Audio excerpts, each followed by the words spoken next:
put them down there and shot them with 9mm, with 5.56, with 300 Win Mag, with 50 cal, with 3.3 of the pool. What else did I use? A couple others. And then sent them all back to Simon & Schuster so they could test it, because it's going to be in a big machine that's not used to having things sticking up, not used to having pages that have holes in them.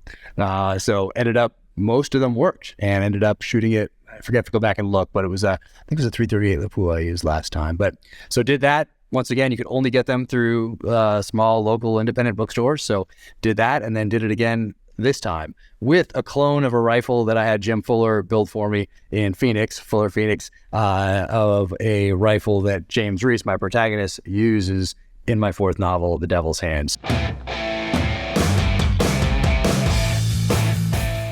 Welcome to the Firearms Nation podcast. I'm your host, Arik Levy, and I am very excited.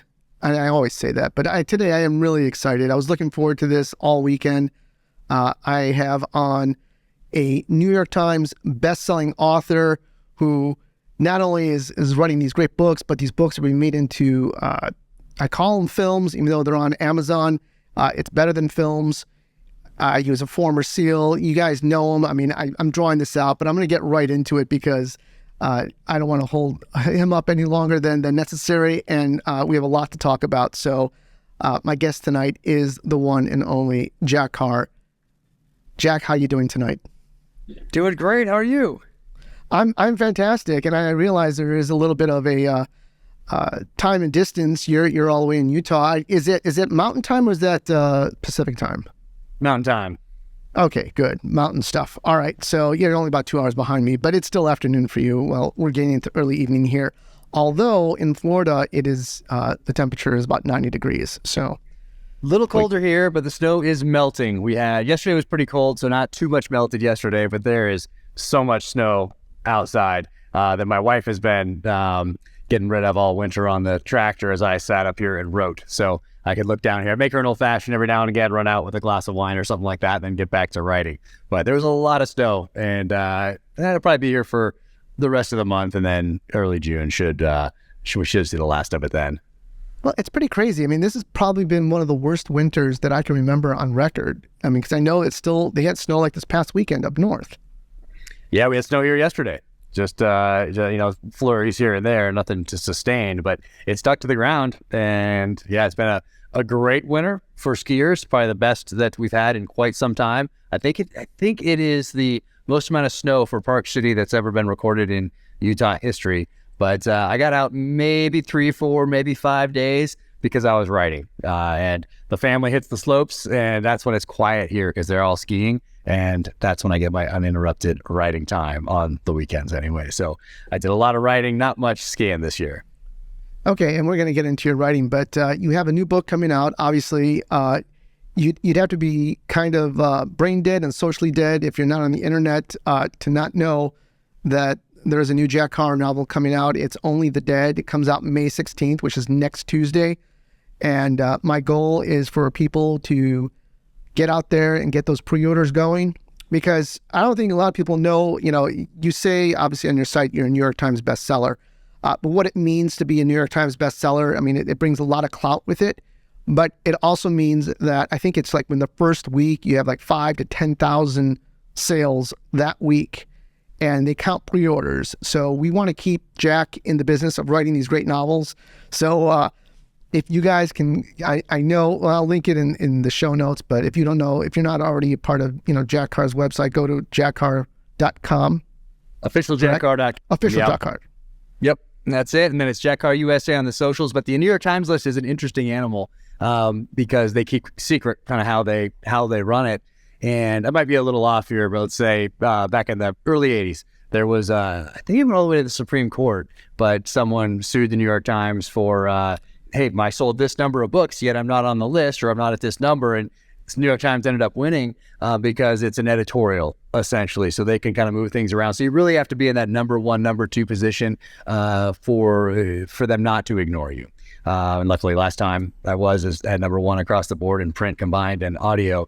But so those number 1 and 2 are usually actually number 1 and 2. And then under there, you get a little bit, they can get creative under there. And that's, that's just how that's how it goes. But all those pre-orders are sincerely appreciated. Everybody that goes out there and does that or says hi on book tour that first week is extremely important, and everybody that takes the time to do that is sincerely appreciated.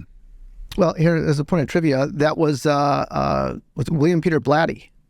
Is that The right? Exorcist. Yes, that's the guy who sued. Was it? Oh, interesting. Because I remember I researched it years ago when I was trying to, like, how do you make this thing? So that's when I did my research on it. So that would have been for book 1, 2, and 3. And then, so yeah, interesting. Okay. Wow. Amazing.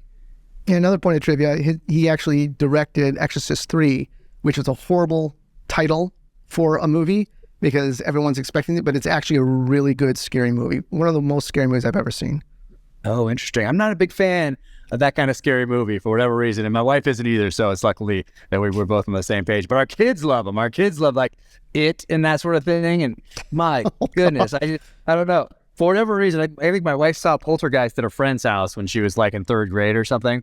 You know, when it first came out on video. So the year after it hit theaters, I guess. But it was a little too young to be watching Poltergeist. So I stayed with her. I don't know what I saw that was scary that I didn't like. But eventually, I think I need to gain more of an appreciation for horror films and actually kind of go down the rabbit hole there and do a little study, because my whole thing growing up was action, adventure, and dramas and that sort of thing. A comedy sprinkled in every now and again, like Fletch. But typically, the action, adventure, the Rambos, the Commandos, and Predators, and that sort of a thing. See, that's what we do in our house every Sunday night. We call it movie night, and because we have a 13-year-old. And we want him to get an actual good, because it's like I said in my intro. I mean, movies these days are really tough. I think they spend a lot more of the story in these short movies that you're getting on TV, like The Terminal List, how they adapted that, and some of these other great shows like Fauda.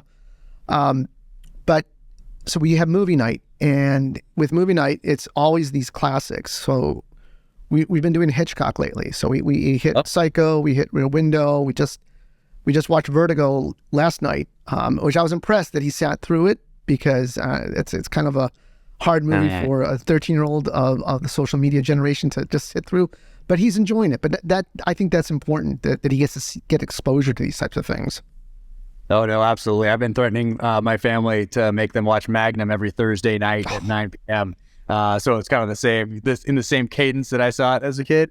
So I have them all on DVD, and Yes. I'm because I think they're kind of hard to find on streaming most things are hard to find on streaming. It's like we don't have the password, or it's not connected to the right email, and I'm yelling for my wife like, "What's the password of the thing?" And it just adds a level of anxiety and stress that doesn't need to be there. So I'm actually building a time machine. So I'm building a room in the house that has all VHS tapes and video discs, not laser discs, but the late 70s video discs. It was like a record that you had to flip over halfway through.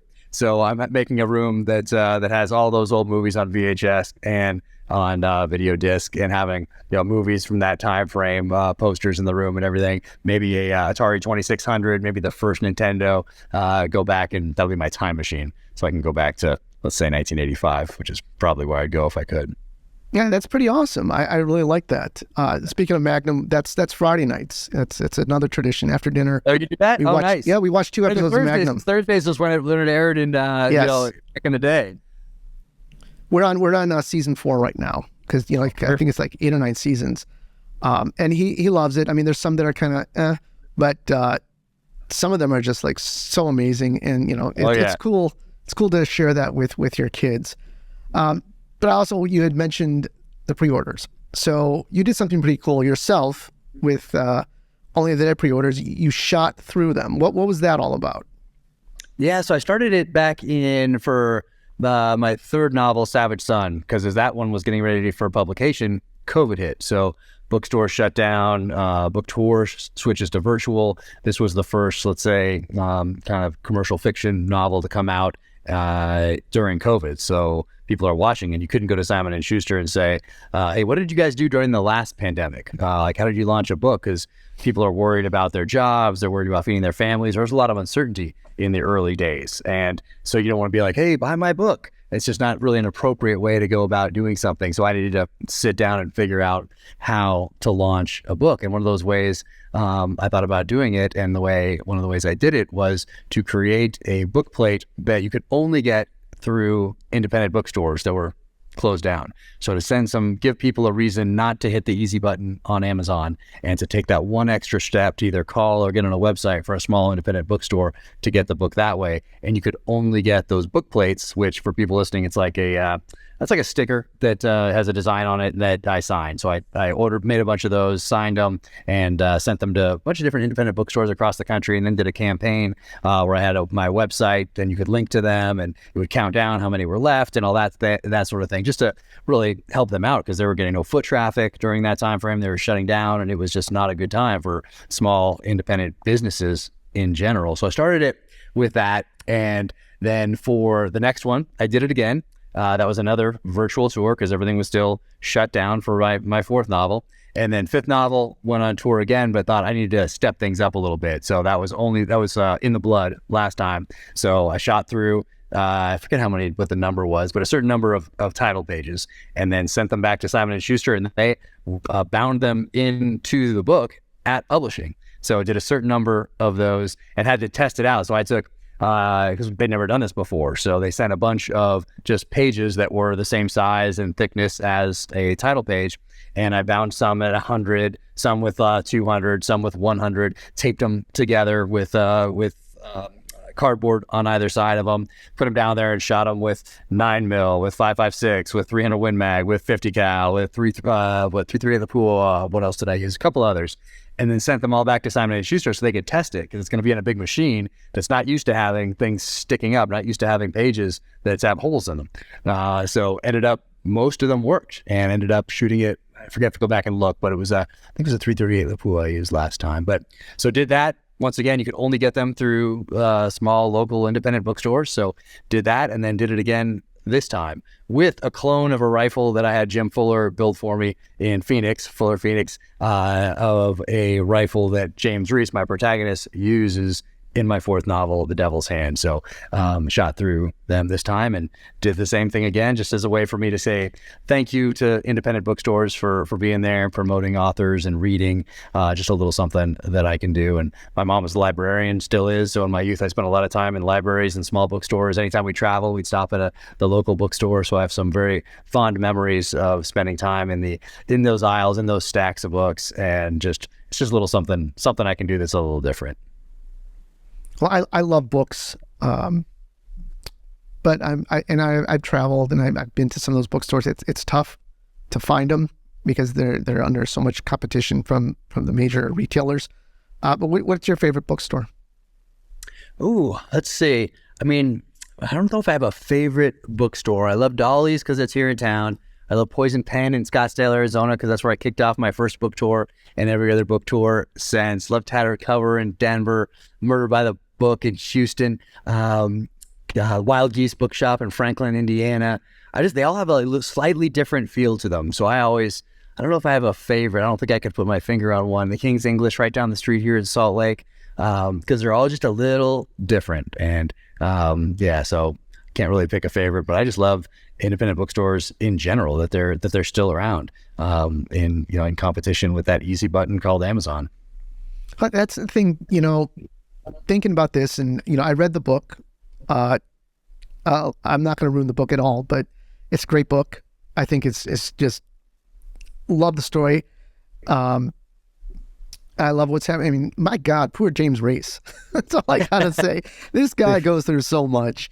He gets put through the ringer, that's for sure. Ended up being the most brutal book, I think. Also the longest. So for those watching or listening, right there, you can kind of see that. You can use it as a blunt impact weapon or as a doorstop if need be. So it serves a dual purpose. But I didn't start out thinking this was going to be the most brutal or the longest. It's just how it turned out to make the best story I possibly could. So I thought, now that I've done this 6 times, that as I turn my outline into the narrative, that 115,000, 120,000 words probably. And then I blew right past those, past 125, past 130, past 135. So this has ended up being about 139,000 words right here. And just so happens to be the most brutal to date as well. Yeah, it was definitely brutal. And now I'm jumping around my notes, but that's okay. It's one of these things. So I was talking about reading. So I grew up on reading, kind of like you. That was, for me, the best thing to do was to have a book and to read the book. And then sometimes I'd just be up all night because I wanted to finish the book. And it's when you get older, you have all these other commitments and stuff, the reading kind of goes away.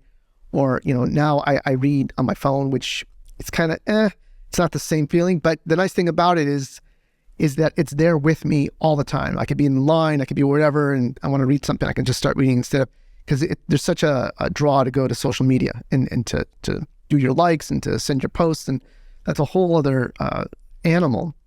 But there's such a great thing about reading and going to these stories, even better than the movies. And all the best movies come from books, by the way. But your writing has definitely, since I've read you from the beginning, it's changed. I don't know if you've consciously gone that route or you have, but like there's certain things that I've noticed, like see now these books are seeming more like Robert Ludlum, all right, like or a Vince Flynn. They're just so dynamic, and you're all over the world. And the nice thing that I like that you do, and then we'll talk about a little bit too, is you throw in this history with each section. So my question to you is, are you doing research on this, or is this stuff that you know already when you throw in this history stuff? Oh, it's things I have a touch point with, but I do a lot of research into it as well. Because if you think you know something and you're going to put that thing you think you know out there in front of X number of people, well, you better be sure you really know it, because now people sure can fact check you very quickly. And by that, I mean, sending a letter to the editor is very simple now. You just put it out there in a review or a comment or something like that without having to take much effort. So I do a lot of that research as I go along.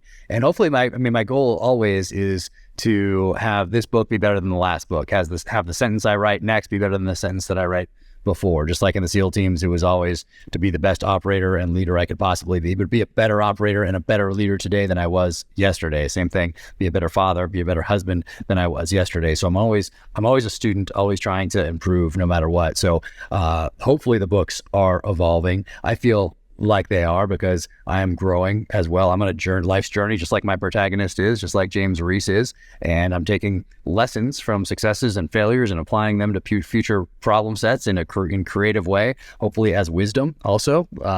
So I feel like I'm doing that in life. So we all better be getting better at what we're doing day by day, and we're spending time. And for me, I'm just always a student. So that's the goal, is always to get better, and then also to move the genre forward, even if it's just by a degree. That's why I think understanding the history of the genre or your industry, whatever industry you're in, understanding the history of that industry. In my case, it's writing. In my case, it's the thriller.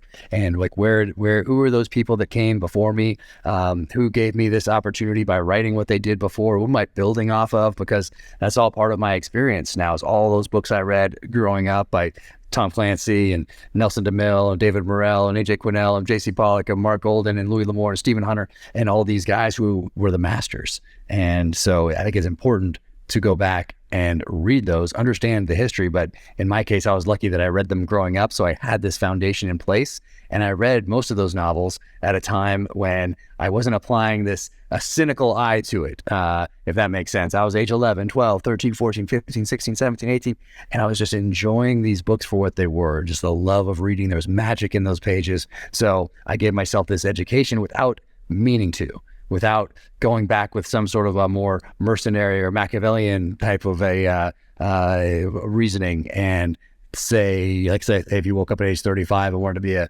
writer and say, what should I have been reading for the last 30 years? You might have a different eye as you went back and read some of these masters. So I feel fortunate that I got to read them with an unjaundiced eye, a clear eye, and just enjoy them for what they were, for the love of reading. Well, one of the nice things about, I would say, the terminal list was, so in the gun community, you were throwing out references that would probably go over the head of a a non-initiated type person, when, like Black Rifle Coffee, which has been consistent throughout your novels. But stuff like that, little things like that, or, the type of weapon. I think Stephen Hunter does a good job with the weapons. Not so much with the pop culture aspects of the tactical community, but just his knowledge of the weapons is amazing. So that was interesting. But like I said, you've kind of evolved now into this, I call it like the Jack Carr, not method, but just mystique. So there's a lot going on with you right now, as opposed to when you were just writing your first novel or your second novel. Now you're almost your own studio, because you're executive producing. You've had a very successful, extremely successful run on Amazon. They picked up, I guess, the sequel, True Believer, and then they also have a prequel with the Ben Edwards character. So I don't know how much you could talk about that, but is that something that you're going to be writing? Is that going to be a novel to the film, or is that completely separate? Yeah, so this one, it's so I came back from the premiere weekend. So the show, we premiered it in last June with everybody together, Chris Pratt and Antoine and the whole crew, and had an amazing premiere in LA. Then it actually dropped on July 1st. But I came back from that weekend, and for some reason my wife and kids were out, so I had a quiet afternoon, or a quiet day. I don't know where they were for a whole day. That's very unusual. And I only remember that because I was in a chair that I would not normally sit in, because it's so loud with so many people coming and going around here. But I was in that chair in the front room, and I just wrote all day, and I wrote a spinoff and read all 8 episodes out, and just didn't stop from morning all the way into late evening. And then I sent it to the showrunner and said, "What do you think?" He loved it. And then a few days later, Chris called, and he was like, "Hey, I just want to ask you, what do you think about doing a spinoff?" And I was like, "Fantastic." And then he pitched me the Ben Edwards spinoff, and I had written a different spinoff. And Chris, that's brilliant. Let's do it. That's the right, and it was totally the right answer, because you already have an audience that's connected with that character. Taylor Kitsch just knocked it out of the park.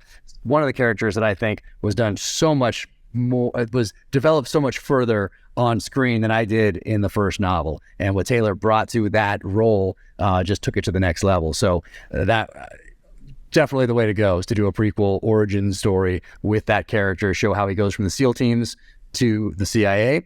And instead of being a revenge thriller, action thriller, conspiracy thriller like The Terminal List was and is, this is more of an international espionage thriller.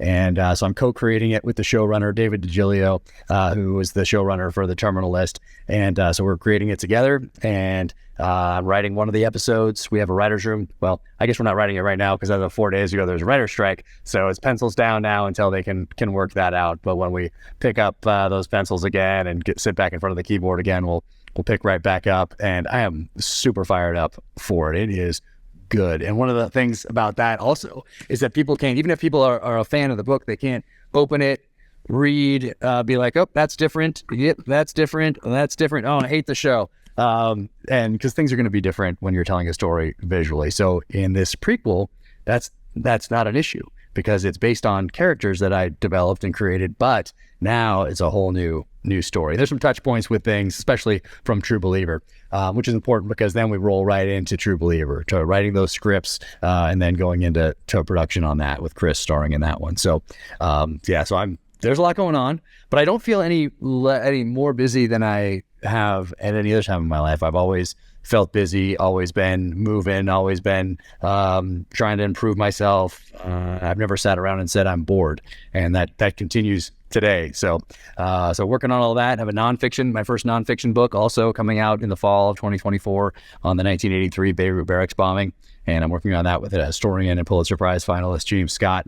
So that is in the works as well. It's a series called Targeted. It'll be the first one that in a series that explores different seminal terrorist events throughout history, but focus mostly on the ones, I think anyway, in the short term, that impacted me growing up, the ones that I remember. The Time magazine covers, Newsweek magazine covers, the newspaper on the kitchen table, the news, 6 o'clock evening news, and sitting down to watch that. I was always just drawn towards that conflict and that trying to understand it and try to understand who my enemy was, because I knew that was going to be something that I was going to be intimately involved with in the future as a SEAL. Even as a little kid, I just knew that.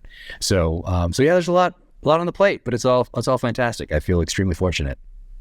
Well, you're talking more history, and like I said, your book has a lot of history in it, and you share on social media a lot of history. So what is the draw to history to you?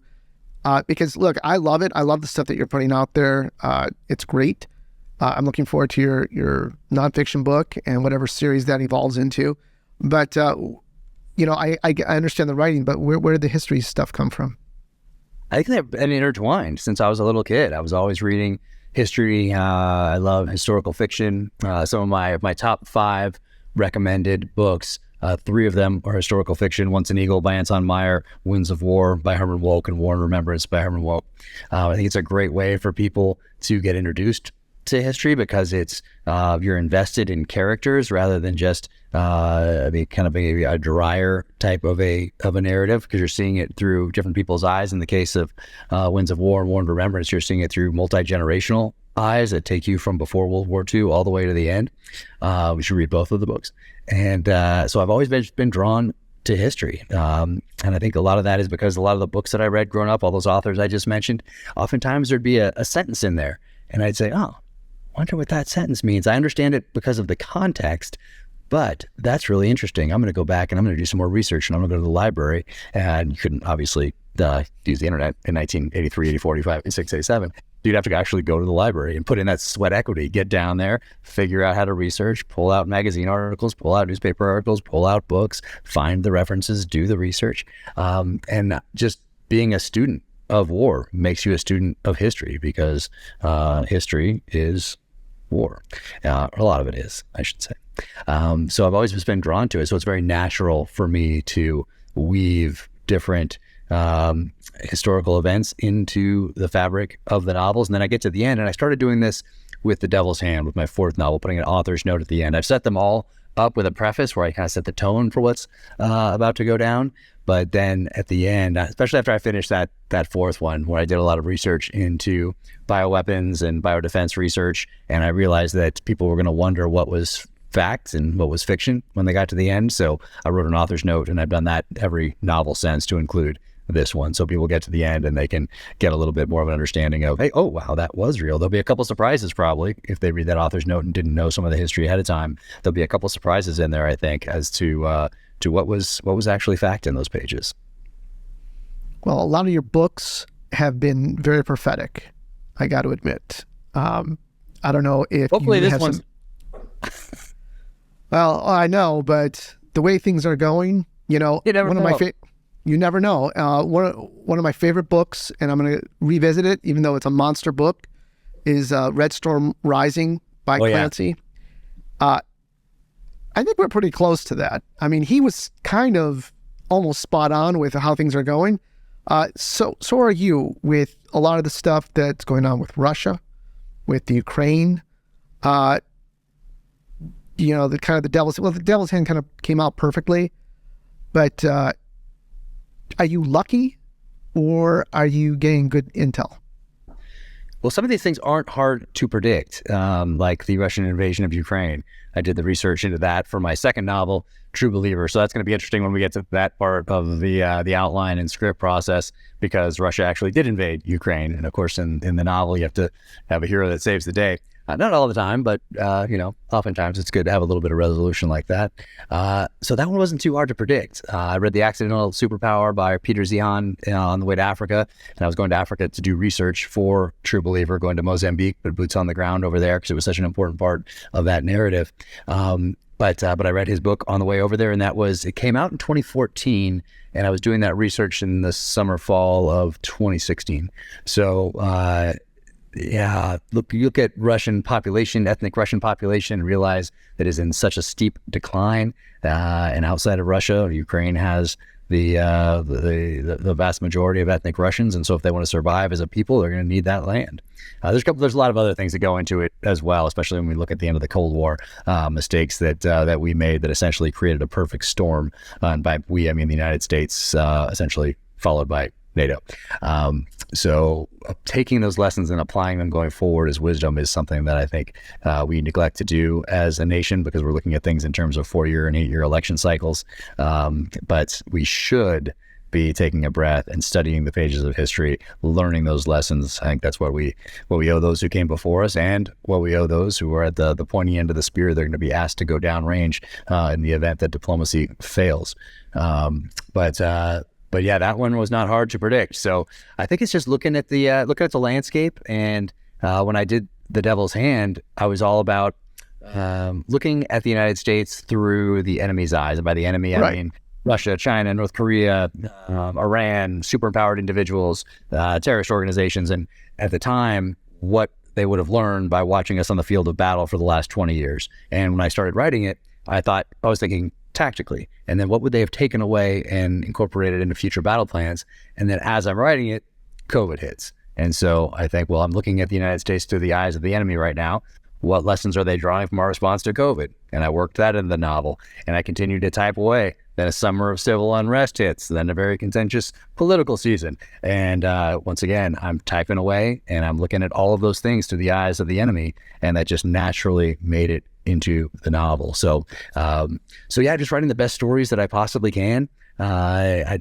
Luckily I have a very flexible deadline at Simon & Schuster, because I don't get to 100,000 words and a deadline looming and say, oh, it's time to wrap this up. No, it's got to be the best book that it can possibly be. And if it's not, I'll push the deadline. I'll do whatever because people are trusting me with their time, and they're never going to get that time back. That's something I take extremely seriously, whether it's a post on Instagram or a tweet, a blog on my website, or any sentence in the novel. That's someone trusting me with time that they're never going to get back. So I put a lot of thought, energy, and effort into every single sentence, every single word that I put down. So it has to be the best that it can possibly be. And in this case, it ended up being 139,000 of those words to make it the best that it could possibly be.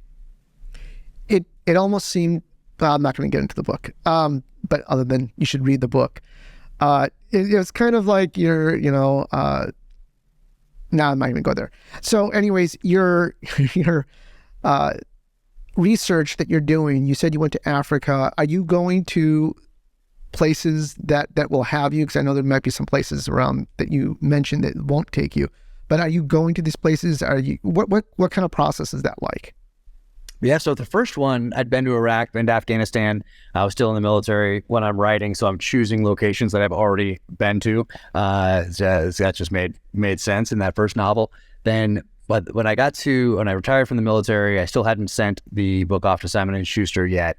And I knew I was always going to write a second novel because of the John Grisham story. He writes A Time to Kill first, and he can't give that book away. Then he writes The Firm, and then Tom Cruise stars in the movie, and off to the races, and we have a John Grisham novel every year.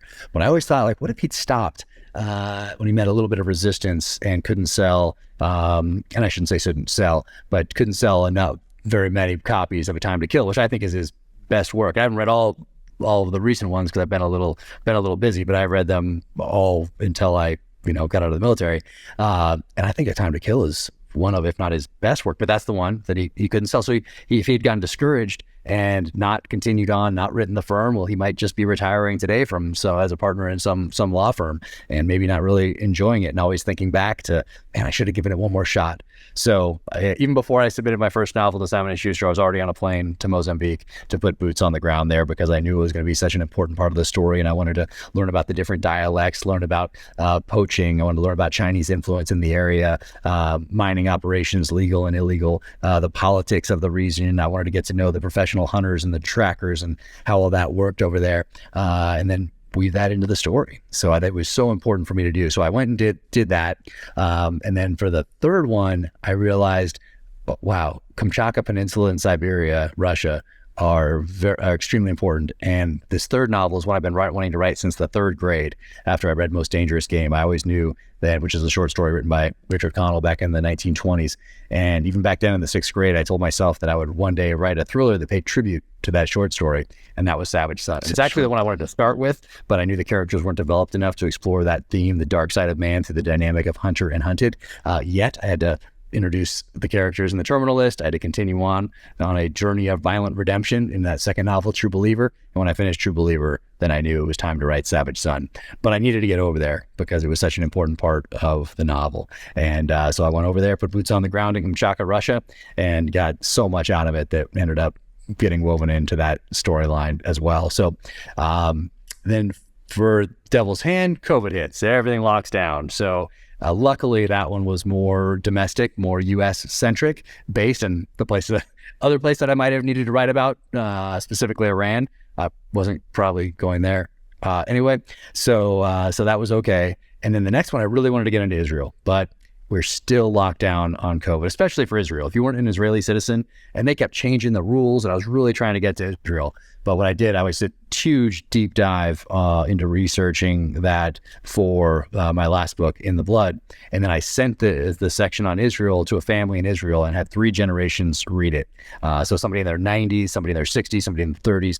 And they all came back and said they couldn't believe that I had not gone to Israel and put boots on the ground there for that research. So that made me feel pretty good. And this one has a little Israel action in it, but I still didn't make it over for this one, but I'm going to have to get over there at some point soon. I've just always wanted to go there and never got to go over in the SEAL teams. We have an exchange program with their SEALs called Flotilla 13, and I never got to do that in the teams. I was always busy in Iraq or Afghanistan, but I would have liked to have done that in the SEAL teams. So I'm going to get over there at some point and do some research and probably weave Israel into a future novel as well. Yeah, that was really good. So my dad's from Israel, and I've been there many times. So when I was reading it, I was thinking, oh, he must have talked to people and been there. And now that you tell me that you did a deep dive on that instead of actually being there, that's very impressive. And that just obviously shows your ability as a writer and a researcher. So kudos to you. Thank you. And I've had multiple people from Israel tell me that since. So that just makes me feel even better because I really wanted to do justice to that part of the story and felt so bad that I couldn't get over there and put boots on the ground for that part. So I just went double down, I would say, on my efforts to make sure I got that part right. Yeah, but you definitely need to go now, for sure. Bring the family. Yeah. I will. So, you know what? I almost skipped one little thing here. So I was reading your new book, and last week I had Bruce Gray on the show. And hey! Yeah. I just signed a book for him downstairs. Oh, good. Because he showed me your P210 that he's been working on. Yes. Yeah. Nice. This has been in the works for quite some time, and I'm excited about it. Yes. You're one of the few that get it. It's a very, very hard project for him, but it looks really cool, and I'm sure you're going to like it. But Bruce is a great guy. So fired up. Yeah, we got to hang out a little bit at SIG Freedom Days last May. And I of course wove that pistol into this latest novel. So that's very cool. Very cool. I'm so excited to get it. I think I need some leather for it though. I don't think I can put that pistol in Kydex. I just think it's home. It seems more at home in a leather holster to me for some reason. I might change my mind when I see it, but I'm feeling that way right now. Well, doesn't James Reese also feel the same way? It's Rafe Hastings, their character. Rafe. Yes. Yeah, he likes his 1911s, leather belts, leather holsters. James Reese likes his striker fire pistols, Kydex, nylon belts, type of a thing. But I think this one might feel at home in leather. We'll see. To be determined. Okay. So I want to ask you about your writing. So I just finished my 20th year in law enforcement, and before law enforcement, I think we talked about before, I was in Hollywood and I was writing screenplays. Now, the thing with screenplays is screenplays are mostly dialogue, and the successful ones are good at dialogue because it's the director and the set designers that can paint the whole picture. But the story, the way it goes, a lot of it comes from the editing, but the dialogue comes from the writer. Versus in a book, everything is the writer. Everything is coming out of your brain onto the paper. Now, I can only imagine what it's like hitting up the computer to start typing something like that. I just, since you are now, an official writer, what is it that, do you block out time during the day saying, I got to write 1,000 words, or you just flow? Do you outline? Do you have cards everywhere? What is your process like? Yeah, I'm going to try the cards here this time around. I used a program for my third novel called Scrivener that I'll do to drag and drop chapters instead of like having to copy and paste like you do in Word. And I only used it for the third novel, and I have no good explanation as to why.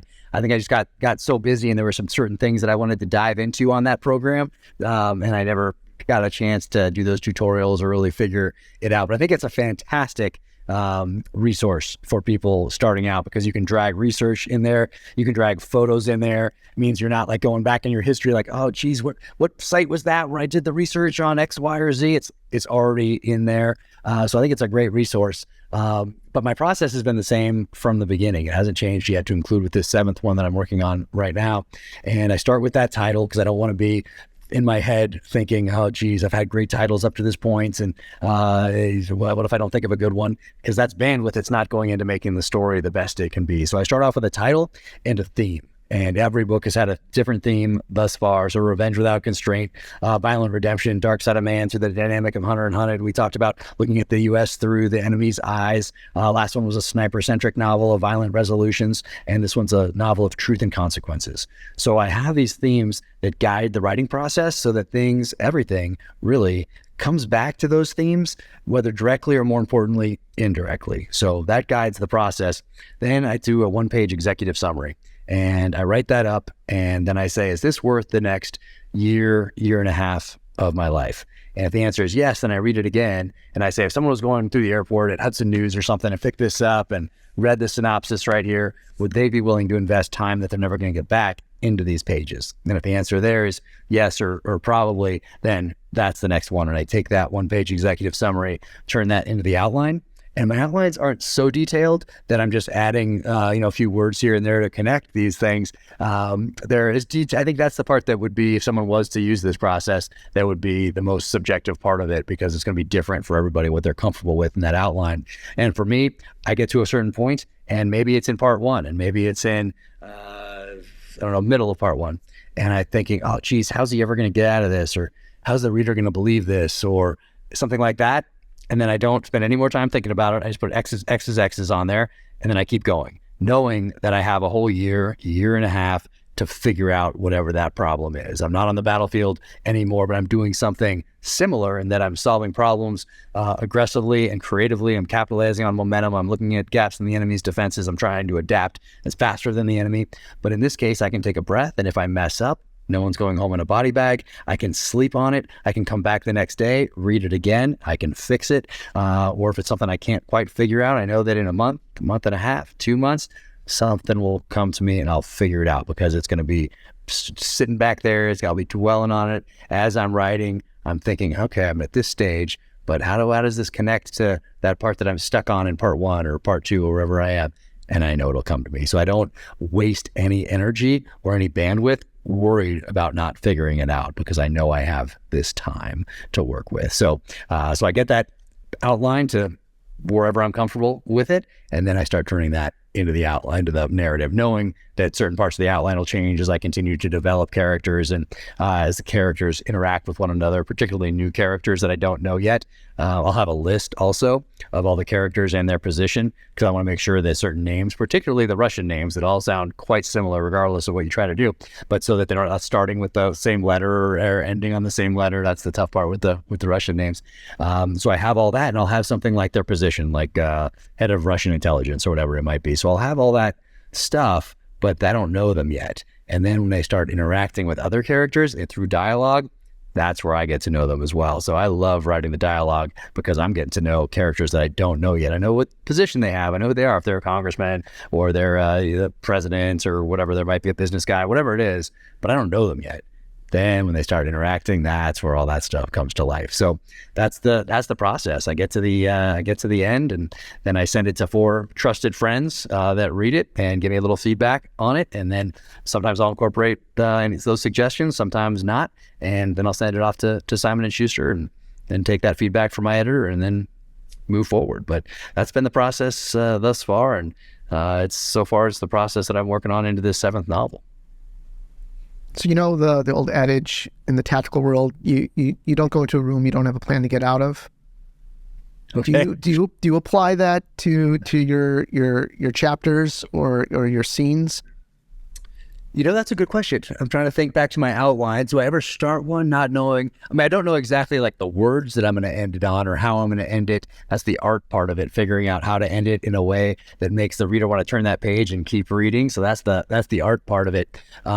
But usually going in, I'll know what I want to get out of it. Like, what's the intent of this scene? It's not just to just have more words. No, there has to be an intent to the scene. What am I further developing? What are the characters discovering? How is this moving the plot forward? So there's always that. There's always a reason for the scene that I need to get to. So I guess that would be not going in, just writing by the seat of my pants, not knowing. So the answer would be yes, I do know what I need to get out of those scenes before I go in. Right, because some people, it's just stream of conscious. They just write and let it basically vomit out of them, and then they go back and then they do all the editing. So it's interesting. So I like your take on it. Mm-hmm. Yeah, those are called pantsers, so it means writing by the seat of your pants. And so I think I do some of that within the chapter, but I certainly go in with an intent. But once I get in there, it's not just all scripted out. Like so and so is going to say this, so and so is going to say this in order to get this. No, it's more I need to get this, and then that just develops naturally within the chapter. I know that intent. How I get there, that's more of the natural part that comes out as I'm going. Just random thought, and we'll get back to your process. But you said your mom's still alive. Is that correct? Mm-hmm. Yep, she's a librarian to this day. How excited was it for her to have your books now in her library? So it's funny because I remember back in 6th grade, and I was I think it was maybe a J.C. Pollock novel, maybe an A.J. Quinnell novel. But I remember asking my mom, if one day if I write these kind of books, would you read them? Because they're not necessarily her genre. Right. And I remember her taking a second to think about it. I don't think anyone's ever asked me this before. But I remember her taking a second and then her saying yes. And so she's very excited to have these books in her library now. That's awesome. That's got to feel great.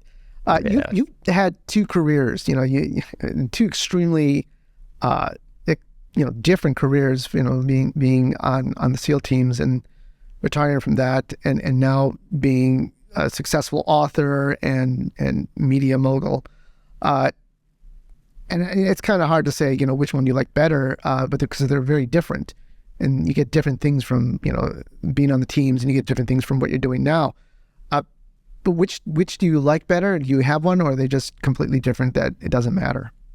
Well, I've looked at them as completely different entities, and now I see how much overlap there is between the two. But just like anything, I'm moving forward, and having been a SEAL and having gone to Iraq and Afghanistan and doing those things, that's all part of my foundation. But growing up, I looked at them as separate entities. Now let's say I go back in time to when I'm 10, 11, 12, 13, 14, and I'm reading everything I can about warfare, reading all the nonfiction I can about insurgencies and counterinsurgencies and terrorism and special operations. And that's never changed. I still do that to this day. And I'm also reading books by the masters who are giving me that early education in the art of storytelling, though unbeknownst to me at the time. So I'm building a foundation that's going to come together after my time in the SEAL teams. But even those books that I'm reading for the love of reading, I'm not reading them because I think one day that'll help me be an author. I'm just reading them knowing that one day I'm going to be an author, if you understand the difference. Mm-hmm. I'm not sure if I'm articulating it quite right. But it's more like maybe more an innocent, naive type of it's like becoming a director after being a fan of movies and never having gone to film school. that sort of, because you love films. So I think it's more kind of in tune with that. But so I'm studying warfare my whole life. I'm reading these the whole life. My mom introduces me to Joseph Campbell through a series of interviews he did with Bill Moyers back in 1988 called The Power of Myth. I find Hero with a Thousand Faces from that. I read that. In those interviews, he talks about how his work influenced George Lucas in Star Wars. And I remember being enthralled by that as a kid as well. So I think after reading that book, I applied the hero's journey and this hero mythology to everything else that I either watched on television, saw on a big screen, or read from then on, just naturally. I don't think I really meant to, but now that's part of this foundation that I'm continuing to build, this academic study of warfare, this love of reading and storytelling. Now I have this hero's journey that's getting incorporated into this foundation. Then I go into the SEAL teams, I make it through BUDS, I get to my first SEAL team, then September 11th happens, and then we actually go out and do the things we thought we were going to do coming into the SEAL teams. Do that for 20 years where I'm continuing to study academically warfare, continuing to read the books that I love also, continuing to watch movies and TV shows, continuing to watch documentaries, anything that I think is going to make me a better operator and a better leader. So I'm doing all of those things. And then so I have that practical application of warfare on the ground in Iraq and Afghanistan. I become a sniper. I start enlisted. I become an officer later on. And then things all come together during my last year and a half when I dropped my papers to get out of the military. Now I have some time because anyone who's tried to get out of one of these gigantic bureaucracies knows you got to go to medical and you have to go to dental, you have to turn in gear, you get rid of secret programs, you do all these things, but also you stand in line and make appointments for all those things. So you kind of go in a different pile. And that gave me time to start writing. So all these things came together at the right time and place. And I didn't think it was going to be such a personal writing experience when I started. I thought through that one-page executive summary, through that outline, I just thought, I'll get the sniper weapon stuff right. And if I can't remember something, I know who to call. But then I started writing that first chapter and I was like, oh, this is going to be a very personal writing experience. And I didn't anticipate that. And I think that's what made it resonate with Simon & Schuster, and what's made all these books resonate with readers, is that if my protagonist is feeling something, that feeling is coming from a real place. So let's say my protagonist gets ambushed on the streets of Los Angeles. I go back and remember what it was like to get ambushed in Baghdad in 2006, and I take those feelings and emotions and apply them directly to a fictional narrative. So I don't have to go out there and find someone who was in an ambush, talk to them, interview them, have their answers get filtered through whatever other interviews and research I've done, other documentaries I've watched, other books I've read, other movies that I've watched, and then go into this fictional narrative. No, it's going right from my heart and my soul right into the page. So when someone's reading it and thinks, oh, wow, this feels pretty emotional and raw, that's because it's coming from a real place. There's no filters. Same thing with what it's like. I don't have to hunt down a sniper from Ramadi, Iraq at the height of the war. I can just go back and think about what that was like and then apply that to my character. So I don't necessarily write in things that actually happened downrange, but I take the feelings and emotions from those things and apply them to the novel. So all that mixture just came together, and also it's linked up with my passion, which is writing. So my mission is taking care of my family. My passion is writing, and those things came together to give me purpose as I left the military and started writing these novels. So the last thing I'm going to talk about or ask you, because you very succinctly came down on one side of this argument, and that is with any art, right? You can go the academic route and learn writing structure and study the great authors and write these theses and go, further down the road and get a master's in painting, in dance, in acting, all the stuff. Or you can go out and live life and then apply that to your art. You seem, just by talking to you, the best route in your mind is to go and live life and then go follow your passion, whatever art that is. Yeah, I think everybody's going to have a different way they go about these things, and what's right for me might not be right for somebody else. Someone else might their right path might be academic and study and study and study until it's time to write, and then they go in and they know the structure and they've done all this work. That just wasn't my route. My route was to, but it's interesting also, I do these history posts about authors who influenced me. And I started doing that 3 or 4 years ago on my Instagram. And some of the guys I didn't know were veterans. And so I was surprised by a couple, because growing up, all you do is you have that hardcover, or in our case, mostly paperbacks. And I read the back, and it really wouldn't say that so-and-so served in World War II or Korea or whatever it was, or someone was in the OSS or the SOE or whatever it might be, or Royal Air Force. And now when I do that research, because now there's just more information available, there was nowhere else to go back in the day other than the what it's ever said in the author's bio in a book. And now I go back and I read about these histories, and a lot of these guys that wrote in the thriller genre post World War II had experience at war in World War II. So that's interesting for me as well. So they got a lot of their education, and some of them became journalists, and then also started writing after that. But there was a lot that really tapped in to that wartime experience and that early Cold War experience. John Le Carre being one of them, the early days of the Cold War. So there's I don't think there's any one right way, but the danger today is that there's so much information out there that you can study how to do something, anything, for your whole life. Let's take it back 40 years. There's a finite amount of things that you could read on how to do something, and then you eventually had to do it, and you eventually have to do it, or you're going to end up just studying how to do it forever. So eventually you have to execute. And I love reading autobiographies of authors, biographies even also of authors.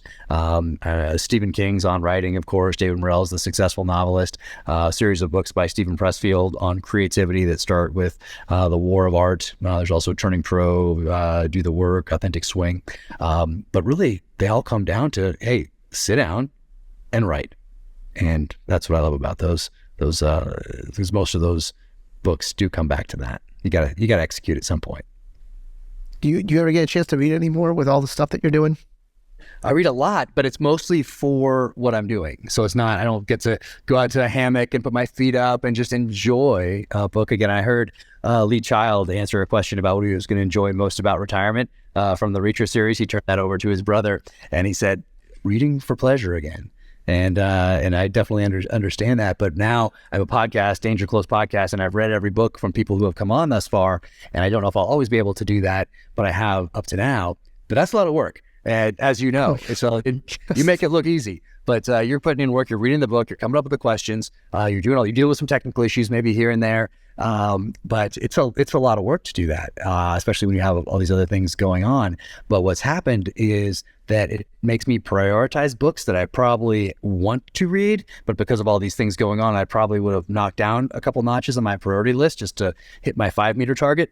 And now I'm forced to read them, have this conversation with someone, and in many cases, that what I've learned has woven its way into the novels. I've used in the novels, like this Able Archer example in this book right here from 1983, when we almost had a nuclear exchange with the Soviet Union, and we just happened to have, the Soviet Union happened to have a guy on watch that night who wasn't supposed to be there. The guy who was supposed to be there was sick, and so this guy's in there, and he's probably the one person in the Soviet Union who wouldn't have launched against the United States that night.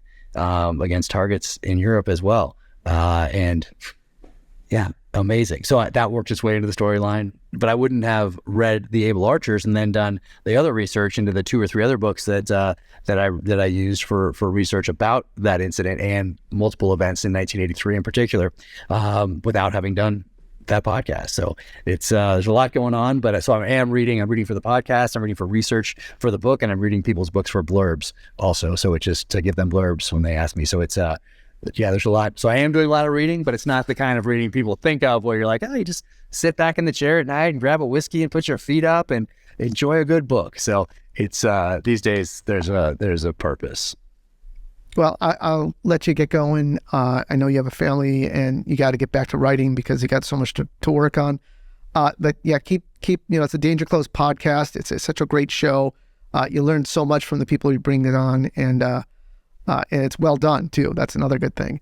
But we look forward to all the, guys, go out there, pre-order it. You can go to officialjackcarr.com, pre-order that book, hit up those local booksellers if you can.